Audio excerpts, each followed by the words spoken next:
제가 봉독하겠습니다. 그 지역의 목자들이 밤에 밖에서 자기 양떼를 지키더니 주의 사자가 곁에 서고 주의 영광이 그들을 두루 비추매 크게 무서워하는지라. 천사가 이르되 무서워하지 말라. 보라, 내가 온 백성에게 미칠 큰 기쁨의 좋은 소식을 너희에게 전하노라. 오늘 다윗의 동네에 너희를 위하여 구주가 나섰으니 곧 그리스도 주시니라. 너희가 가서 강보에 쌓여 그 위에 누워있는 아기를 보리니 이것이 너희에게 표적이니라 하더니, 호련히 수많은 천군이 그 천사와 함께 하나님을 찬송하여 이르되, 지극히 높은 곳에서는 하나님께 영광이요 땅에서는 하나님이 기뻐하신 사람들 중에 평화로다 하니라. 아멘. 한 해가 마무리되어 가고 있습니다. 어떻습니까? 이 한 해 지나시면서 참 길었다. 벌써 2014년이 다 지나가 버렸다. 참 길었다. 어떻습니까? 참 짧았다. 어떤 것 같습니까, 여러분? 우리는 똑같은 1년 365일, 24시간이라는 똑같은 시간을 보냈습니다. 근데 어떤 사람은 참 길게, 어떤 사람은 참 짧게, 그렇게 이 한 해를 지난 것 같습니다. 객관적 시간, 주관적 시간, 이런 말이 있습니다. 그러니까 객관적 시간은 우리 모두에게 주어진 똑같은 시간을 말합니다. 주관적 시간이라는 것은 내가 느끼는 그런 시간들을 말하지요. 보통 이 주관적 시간이 이제 긴 사람들이 어떤 사람이냐면, 새로운 것들을 경험하고 어떤 의미 있게 어떤 순간순간들을 보내는 사람들이 이 주관적 시간, 그래서 시간을 길게 누리며 산다, 그렇게 이야기를 합니다. 그래서 여러분들이 처음 어떤 길을 갈 때는 상당히 멀게 느껴지지 않습니까? 그런데 올 때만 해도 참 빨리 온 것 같은, 가깝게 느껴집니다. 왜냐하면 그것은 처음 여러 가지 경험을 하면서 잘 모르는 길을 가기 때문에 우리가 새로운 경험을 하니까 그 시간들이 다 이렇게 새롭게 느껴지는데, 올 때는 이미 알던 길을 오기 때문에 우리가 그것이 익숙해져서 그것이 길게 느껴지지 않는다고 그럽니다. 그래서 우리가 똑같은 시간을 살지만 이 시간을 이제 길게 또 이렇게 누리기 위해서는 모든 순간순간 시간들의 의미를 부여하면서 가치 있는 또 새로운 경험들을 우리가 해가면 그 시간들을 길게 살 수 있다, 그렇게 이야기를 합니다.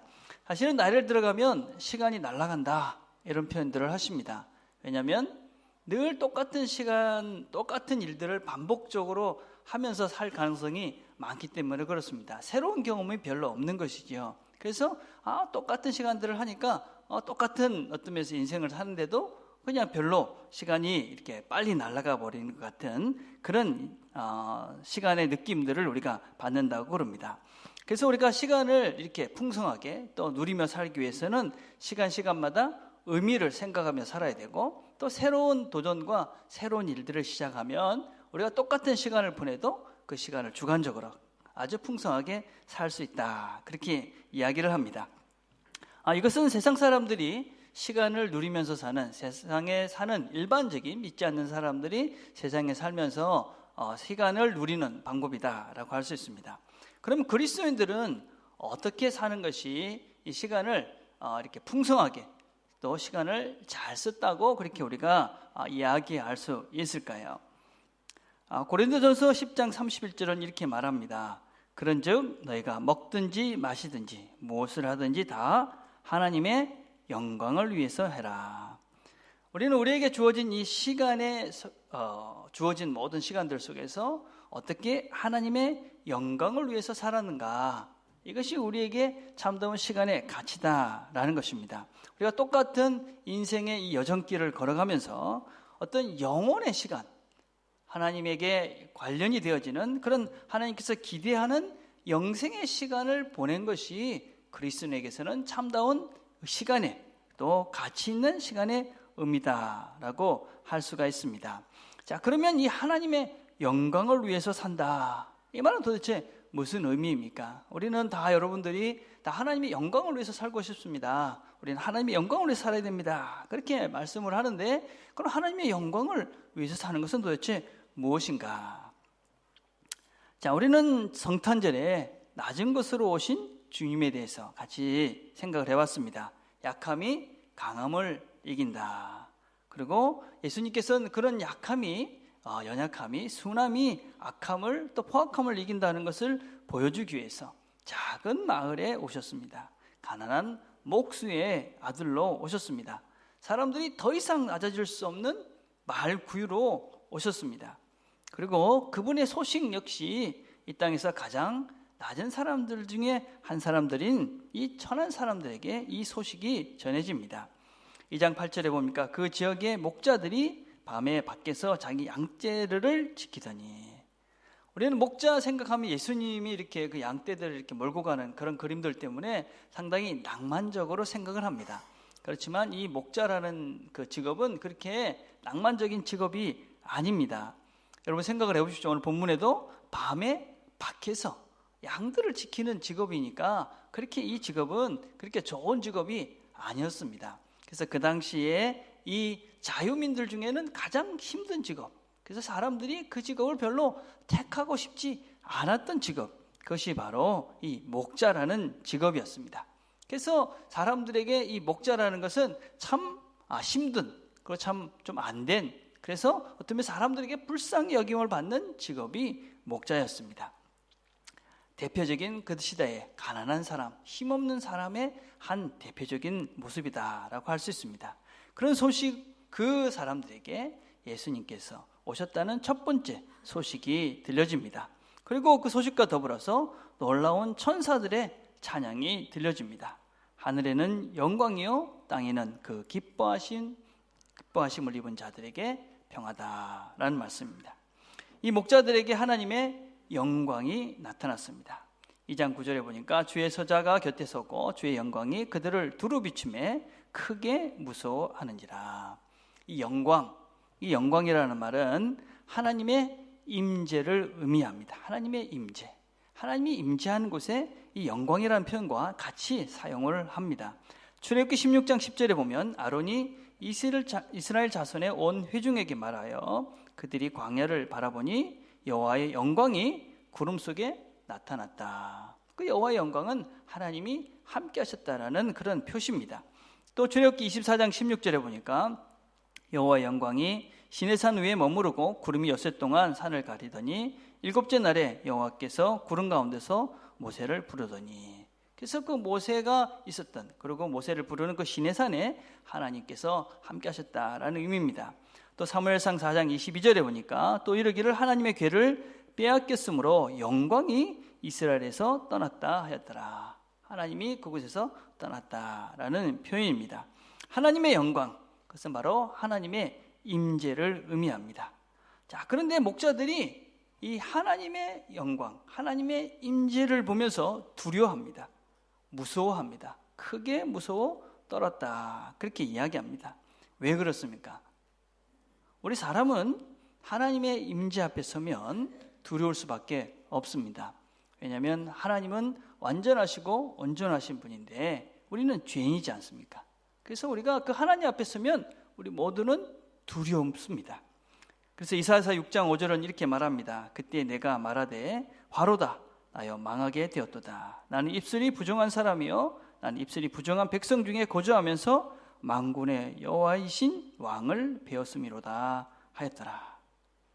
그래서 우리가 하나님 앞에 서면 두려워합니다. 그래서 성경엔 죄를 짓는 사람들은 하나님 앞에서 두려울 수밖에 없다는 것을 계속적으로 선포합니다. 그런데 오늘 본문을 보니까 뭐라고 얘기합니까? 천사가 이르되 무서워하지 말라. 내가 온 백성에게 미칠 큰 기쁨의 좋은 소식을 너에게 전하노라. 기쁜 소식, 그것이 무엇이냐면 11절에 보니까 오늘 다윗의 동네에 너희를 위하여 구주가 나섰으니 곧 그리스도 주시니라. 이전까지는 모든 사람들이 하나님의 임재 앞에 두려워했습니다.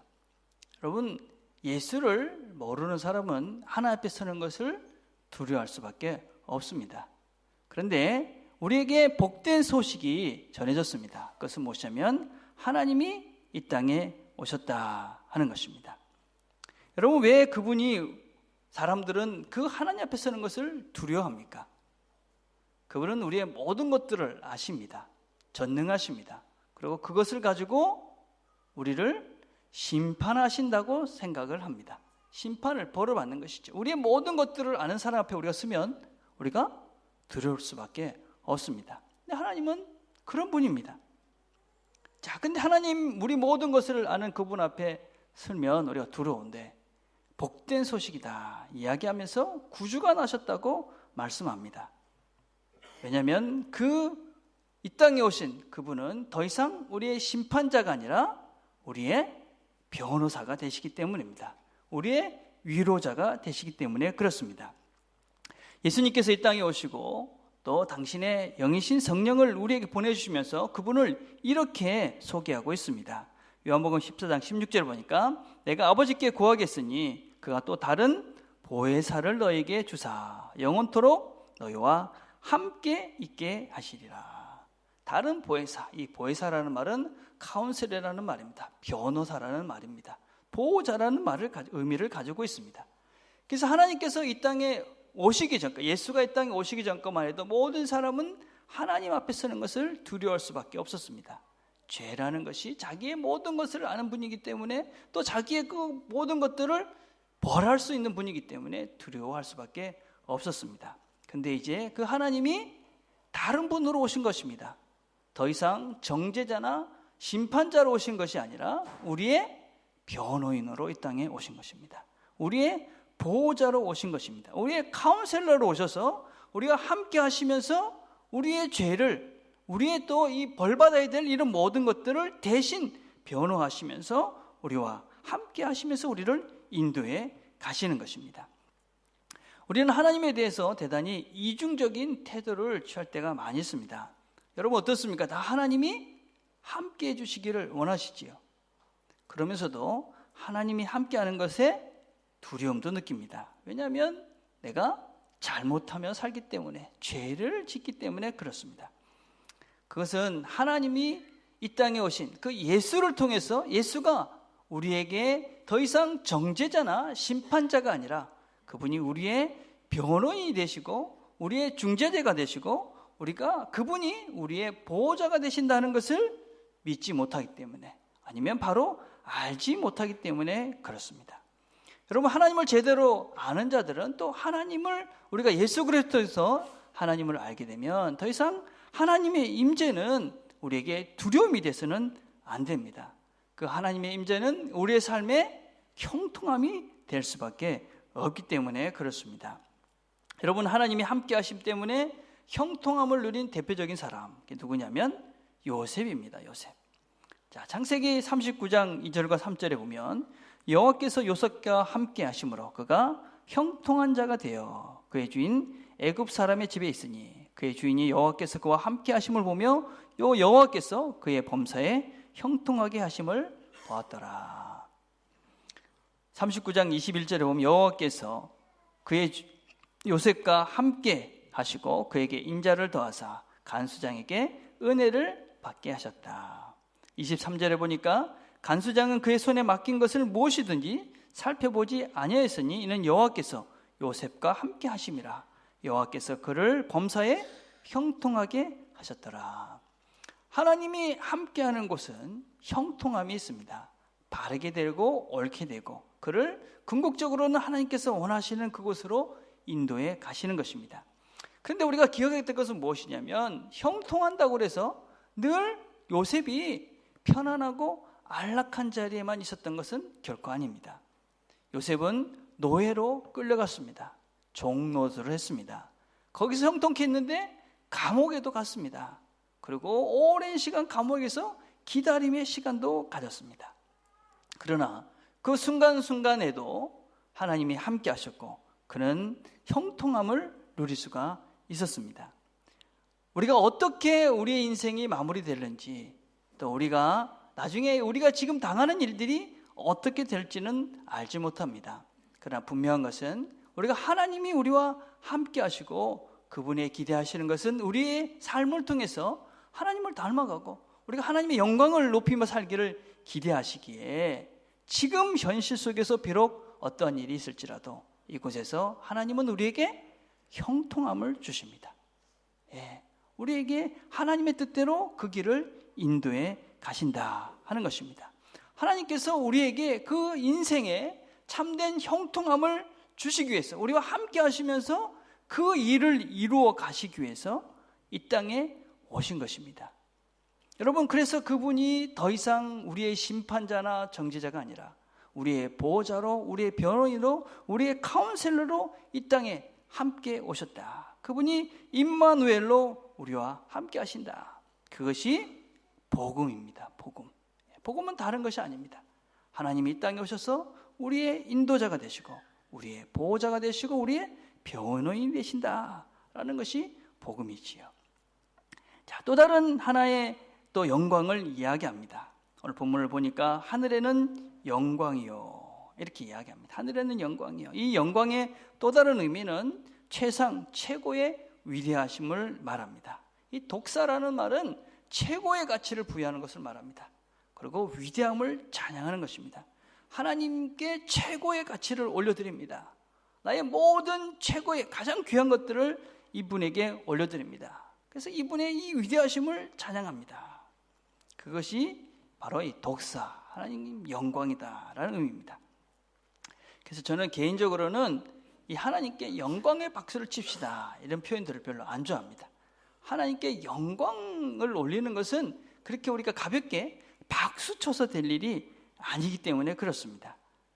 오늘 본문에 하나님께 영광이 되었다, 이건 어떤 것이냐면요, 하나님께서 이 하나님이신 독생자이신 그분이 이 땅에 내려오신 것입니다.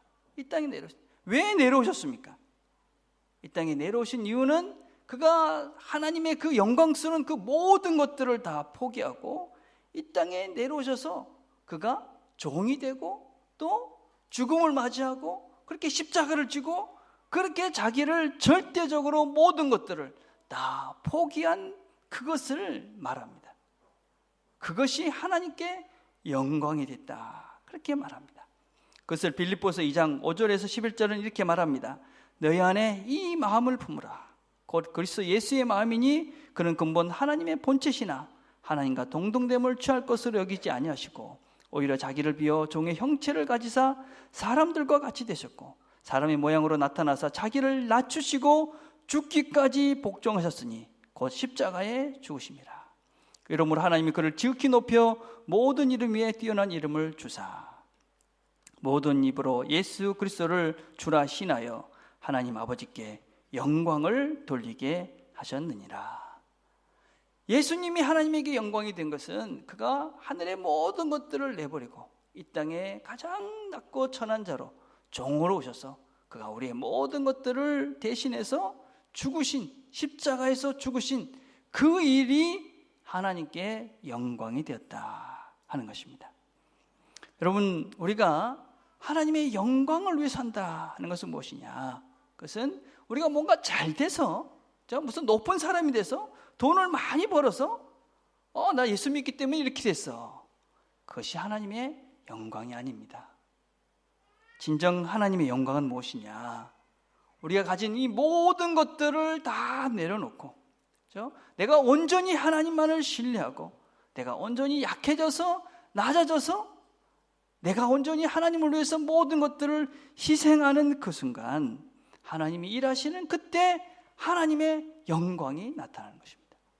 그래서 우리가 뭐가 많다, 내가 뭔가 잘한다, 여러분, 그것은 잘못하면 하나님과의 관계를 더 멀리할 수도 있고 또 우리가 교만해질 수 있고 그것 때문에 죄를 지을 수가 있습니다.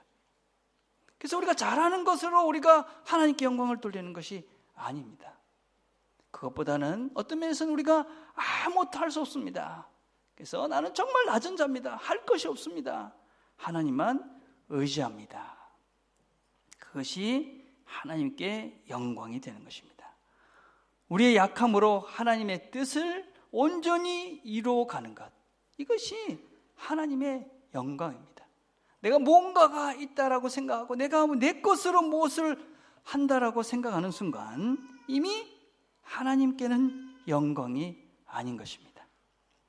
예수님처럼 낮아지고 약해지고 그래서 우리가 온전히 하나님께 모든 것들을 순종하는 순간 그것이 하나님께 영광이 되는 것이지요. 내가 약해지면 하나님의 강함이 드러납니다.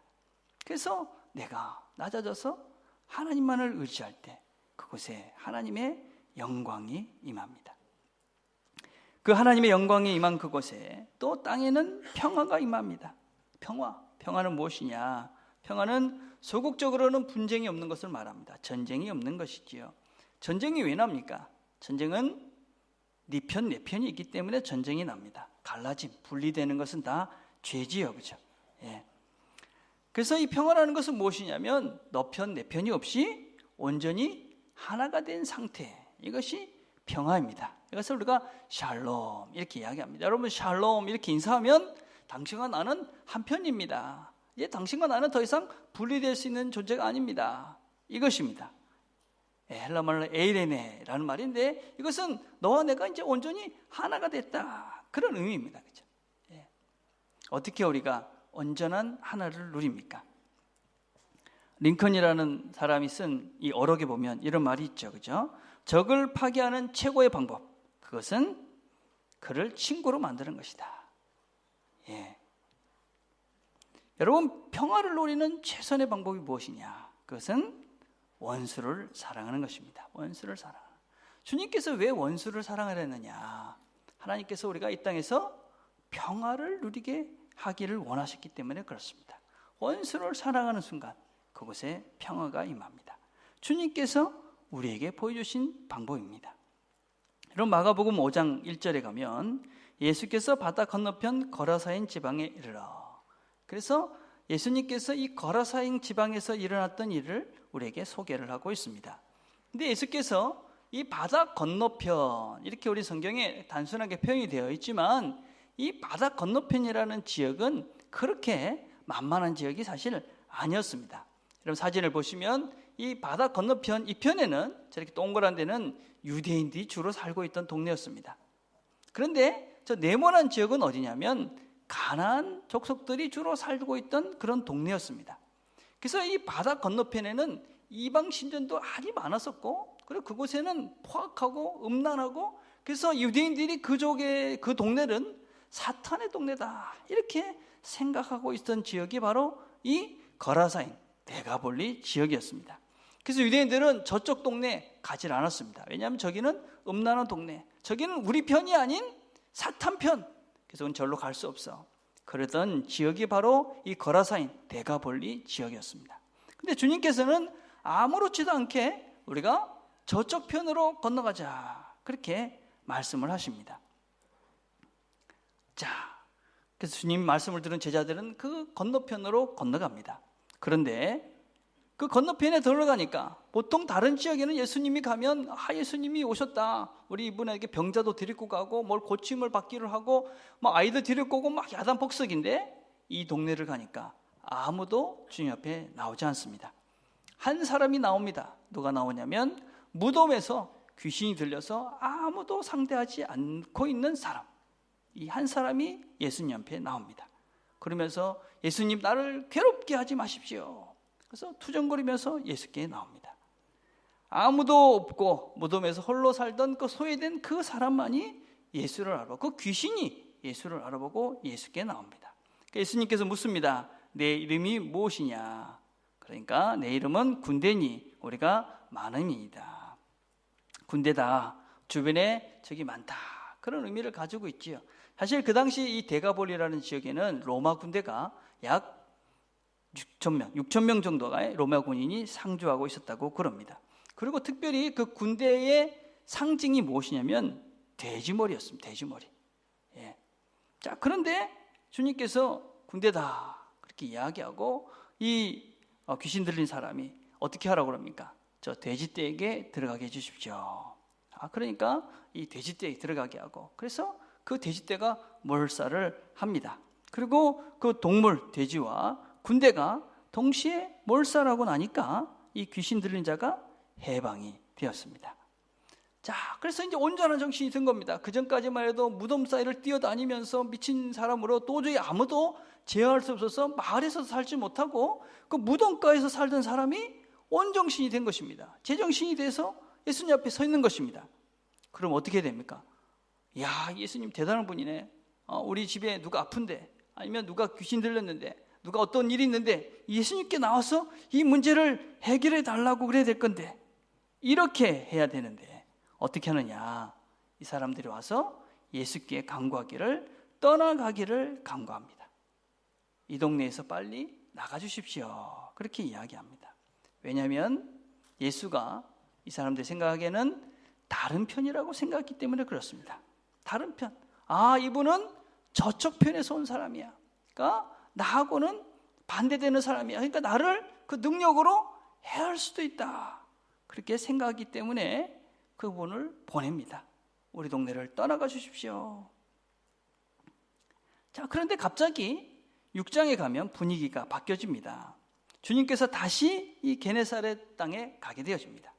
그런데 거기 가니까 갑자기 사람들이 달라지는 것입니다. 제가 읽어보면 배에서 내리니 사람들이 곧 예수신 줄 알고 그 온 지방으로 달려 돌아다니며 예수께서 어디 계시다는 말을 듣는 대로 병자들을 침상째 메고 나오니 아무데나 예수께서 들어가시는 지방이나 도시나 마을에서 병자를 시장에 두고 예수께 그의 옷가라도 손에 대게 하시기를 간구하니 손을 대는 자는 다 성함을 얻으니라. 여러분, 그 전만 해도, 얼마 전만 해도 이 예수님이 빨리 떠나가기를 간구했던 이 사람들이 이제는 예수를 열렬히 환영을 합니다. 그리고 어디서부터 볼 수 없었던 그런 특별한 일들이, 기적이 많이 일어납니다. 여러분, 마가복음을 보면 다른 복음서에 없는 두 가지 특별한 이야기를 기록하고 있습니다. 마가복음 6장에는 우리가 잘 아는 오병이어의 기적이 나옵니다. 주님께서 5천 명의 사람들을 먹였습니다. 그러니까 이쪽 지역, 그러니까 유대인 지역에서 이 사람들을 배불리 먹이십니다. 그리고 남은 것이 12광줄이었습니다. 8장에 가면 이 데가볼리, 이 가나안 족속들이 살았던 이 지역에 4천 명을 먹이십니다. 그리고 남은 것이 7광줄이었습니다. 주석가들은 이렇게 설명을 합니다. 이쪽 지역, 유대인 지역 12부족들을 하나님께서 충분히 먹이신 것이다. 이방인 지역 7개 가나안 족속, 그 족속을 충분히 먹이신 것이다. 주님의 메시지는 분명합니다. 나는 이 편 12부족의 이 유대인들도 충분히 먹고 사랑하고 그렇게 살길 원하고, 저편 7족속, 너희들이 너희 편이 아니라고 생각하는 그 사람들도 내가 사랑하고 그 사람들도 풍성하게 살기를 원한다. 그래서 더 이상 예수의 사랑 안에서 너 편, 내 편이 없어진 것입니다. 이제는 너와 내가 하나가 됐다. 복음서에는 그걸 이야기하고 있는 것이죠. 그전엔 이 사람들이 다른 편이었는데 예수 때문에 이 사람들이 다 한 편이 되어졌다. 그래서 평화를 누리게 됐다 하는 것입니다. 주님께서는 이 땅에 오신 이유가 무엇입니까? 바로 이 편, 저 편의 구별을 없애고 하나가 돼서 평화를 주시기에 오셨습니다. 여러분, 이 하나가 되지 못하면 네 편, 내 편으로 갈라져 있는 곳에는 평화가 있을 수가 없습니다. 아내와 아내가 이 편이고 저 편이면 그 가정에는 평화가 없습니다. 자녀와 부모 간에 이 편이고 저 편이면 그곳에는 평화가 없습니다. 여러분, 일하시는 일터에서 종업원들과 일하시는 분이 이 편, 저 편으로 나눠져 있으면 그곳에는 평화가 없는 것이죠. 그죠? 그러나 우리는 누굽니까? 그리스도 안에서 이 편, 저 편이 없는 온전한 한 편이 되어진 것입니다. 여러분, 이 편, 저 편이 사라지고 하나가 되는 순간 그곳에 평화가 임합니다. 기쁨이 누려집니다. 여러분, 거기에 회복이 일어나는 것입니다. 치료가 일어납니다. 여러분이 만약에 모든 문제가 있는데 뭔가 해결이 안 된다. 죄입니다. 죄는 무엇입니까? 이 편, 저 편 갈라지게 하고 분리되게 하는 것입니다. 그곳에 여러분 더 이상 그 문제를 그냥 두고 있으면 그 문제는 더 이상 여러분들에게, 여러분의 삶 속에 기쁨과 평화를 허락하지 못합니다. 여러분, 문제가 있습니까? 아픔이 있고 분쟁이 있다면 예수 안에서 하나가 되는 은혜를 누리시기를 바랍니다. 예수님이 이 땅에 오신 이유는 예수 때문에 너와 내가 하나가 되는 것, 그걸 위해서 이 땅에 오신 것입니다. 여러분, 아니 어떻게 이런 일이 얼마 되지 않았는데 그 전에 그렇게 예수를 떠나가려던 이 사람들이 어떻게 이렇게 변할 수가 있었습니까? 마가복음 5장 18절을 보면 이런 말씀이 있습니다. 예수님께서 배에 오르실 때 귀신 들렸던 사람이 함께 있기를 간구하였으나 귀신 고친 사람이 배를 타고 떠나려니까 나도 같이 가게 하십시오 얘기합니다. 그러니까 주님께서 허락하지 아니하시고 그에게 이르시되 집으로 돌아가 주께서 내게 어떻게 큰 일을 행하사 너를 불쌍히 여기신 것을 내 가족에게 알리라. 너 남아서 여기서 내가 누군지를 증거하라. 그래 얘기합니다. 그가 가서 예수께서 자기에게 어떻게 큰 일을 행하셨는지를 데가볼리에 전파하니 모든 사람이 놀랍게 여기더라. 예수를 통해서 새로운 삶을 얻고 평화를 누리는 그 사람 한 사람이 세상을 변화시켜 갑니다. 여러분, 그 사람들이 많은 공동체가 아름다운 곳이 될 수밖에 없겠지요. 그렇죠? 예. 여러분, 그 한 사람이 소중하고 귀중한 것입니다. 내가 정말 예수 때문에 나는 평화를 누려. 난 예수님 때문에 화평을 누려. 그 한 사람이 우리에게 우리 모든 주변의 환경들을 새롭게 만드는 것이죠. 여러분의 가정에 그 한 사람이 여러분의 가정을 새롭게 만드는 것입니다. 여러분의 일터를 새롭게 만드는 것입니다. 그렇죠? 그리고 우리 교회를 새롭게 만드는 것이죠. 예. 그 예수 때문에 누린 평화를 아는 사람, 그 사람이 세상에 평화를 전하고 평화로운 세상을 만들어 갑니다. 자, 근데 누가 이 하나님의 기쁨이 된다고 다시 성경은 이야기합니까? 하나님이 기뻐하신 사람들 중에 평화다. 예. 이 헬러 말로 유도케인이라는 말입니다. 유도케인. 하나님이 기뻐하는 자. 이 하나님이 기뻐하는 이 사람들이 그런 평화를 누릴 수 있다. 그렇게 이야기합니다. 네 편, 내 편을 없애는 그 한 사람이 될 수 있다. 이야기합니다. 이 표현은 무엇이냐? 예수님께서 세례를 받으실 때 똑같은 표현이 나옵니다. 예수님께서 세례를 받을 때 마태복음 3장 17절에 보니까 하늘로부터 소리가 있어 말씀하시되 이는 사랑하는 아들이요 내 기뻐하는 자라. 이 기뻐하는 자라가 유도케인이라는 말입니다. 무엇을 기뻐하십니까? 하나님께서 이 예수 그리스도의 무엇을 지금 기뻐하고 계십니까? 여러분, 세례는 우리가 죄 씻음을 받기 위해서, 우리는 이 죄인들은 죄 씻음의 고백입니다. 이제 내가 죄의 씻음을 받았다. 그 고백이 세례를 받는 것입니다. 그러나 주님은 죄가 없으신 분입니다. 그분이 세례를 받는 것은 죄를 덧입는 세례입니다. 내가 이제 죄인이 되어져서 이 땅의 모든 죄를 대신하겠습니다 라는 결단이 바로 세례를 받으시는 것입니다. 지금 하나님께서 당신의 아들인 예수가 이 땅의 모든 죄를 지고 이 땅의 모든 고난을 받고 죽기로 결심하는 첫걸음을 하는 순간 주님께서, 하나님께서 내가 이 사람을 기뻐한다. 그렇게 주님께서 말씀합니다. 이 땅의 모든 것들을 지고 죽음으로 나아가는 그 결심, 그 결단을 하나님께서는 기뻐하신다 말씀합니다. 하나님이 기뻐하는 사람은 누구입니까? 예, 주님처럼 다른 사람들을 위해서 기꺼이 낮아지고 다른 사람에서 기꺼이 내 자신을 희생하는 사람들입니다. 하나님을 위해서 기꺼이 내가 낮아지는 사람입니다. 죄가 없음에도 불구하고 내가 그 죄를 대신할 줄 아는 사람입니다. 여러분, 우리가 하나님이 함께하는 증거가 뭐라고 생각합니까? 여러분, 하나님이 나와 함께 하셔. 어떤 증거를 갖고 계십니까? 여러분 방언을 하고 능력을 행하고 그런 것도 하나의 증거가 될 수 있겠죠. 그러나 그것은 오래가지 못합니다. 정말 하나님이 함께하는 증거가 무엇이냐? 그것은 결코 내 편이 될 수 없는 사람과 한 편이 되어져 있는 것입니다.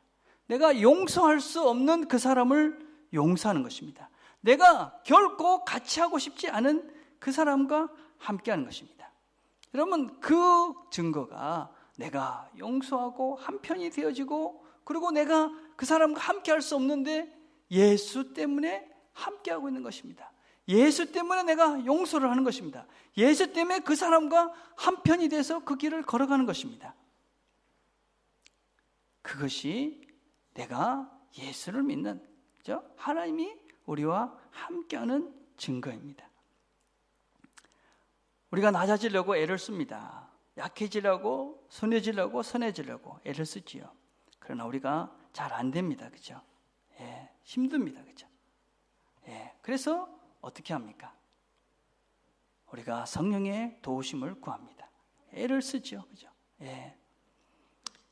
우리가 성령의 도우심을 구하죠. 그때마다 성령께서 뭐라고 말씀하십니까? 너와 결코 함께할 수 없었던 그 하나님이 지금 너와 함께하고 있다고 말씀하십니다. 하나님이 우리와 어떻게 함께할 수 있습니까?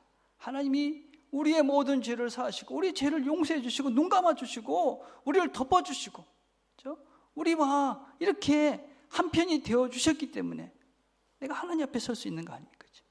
그 하나님을 알게 된 거잖아요. 그죠? 그래서 그 하나님이, 그 성령님께서 하나님이 나에게 베풀으신 은혜를 보게 하십니다. 그래서 내가 낮아지고 다시 약해지고 순해지고 선해지라고 애씁니다. 성령께 도움을 구합니다. 성령께서 도우셔야지 약해질 수 있고 순해질 수 있기 때문에, 내가 희생할 수 있기 때문에 성령을 도합니다. 이 애씀을 하나님은 아시고 기뻐해 주시지요. 그래서 그곳에 평화가 임하는 것이죠. 더 이상 적이 없는 것이죠. 더 이상 원수가 없는 것이죠. 이제 내가 낮은 자가 되어져서 너와 내가 하나 돼서 온전히 낮은 자로 하나님의 영광을 위해서 사는 것. 그것이 어디냐? 그것이 바로 교회입니다, 여러분. 교회. 이것은 높아지는 곳이 아닙니다. 이것은 서로 낮아져서 서로가 우리 자신들이 다 희생하고 포기하며 서로가 네 편, 내 편이 아닌 하나님 편이 돼서 하나님의 영광만을 위해서 사는 것. 그것이 교회입니다. 이곳에 그렇게 살면서 하나님의 능력을 경험하는 것입니다. 그 능력으로 세상에 나가서 하나님의 평화의 메신저들이, 피스메이커가 되어져 가는 것입니다. 세상이 하나 되도록 하는 일을 감당하는 것입니다. 그것이 바로 우리들입니다. 기도하겠습니다.